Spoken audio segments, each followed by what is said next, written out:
This week, we're diving into gifting, how to make the most of your charitable giving while maximizing tax benefits. Whether you're new to this or just looking for smarter ways to give, I've got some powerful strategies to share. Let's get started on today's Money Minutes.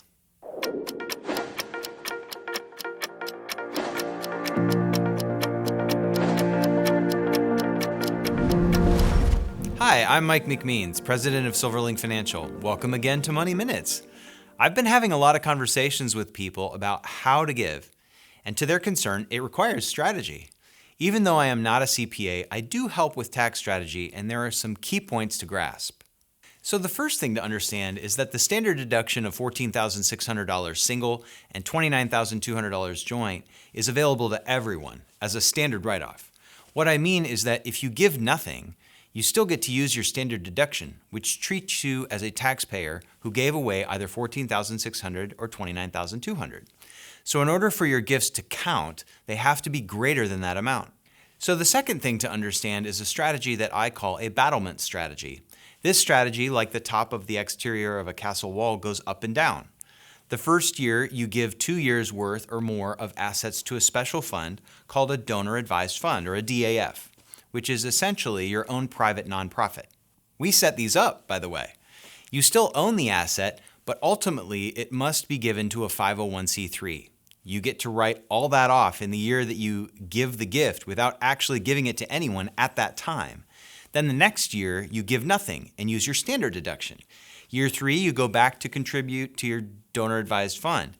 This battlement strategy increases your tax efficiency dramatically.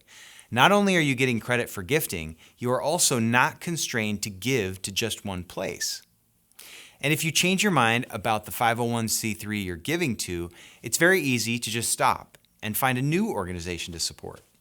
So using this strategy, you're giving from your DAF instead of your bank account. The third giving strategy is called a QCD, or Qualified Charitable Distribution. This is where someone gives directly from their IRA to a 501c3, and it is not counted as income to them. The reason you might want to do this is because you give and you don't want to pay taxes on the gift as income, even if you do get to write it off. It's much smoother and also adds some tax efficiency as well. Lastly, there is a huge gift allowance change coming up at the end of 2025. If you have a net worth of $3 million or more, let's chat. There are some major things to consider before federal law changes, and it's too late, particularly if you own a business. And business owners, before you start to think that I am suggesting giving away your business, I'm not.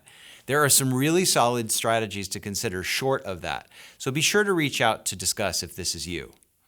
Feel free to leave your comments below, and feel free to follow us on social media or connect with us on our website.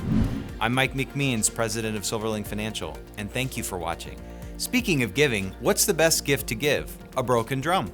Nobody can beat it. We'll see you next time.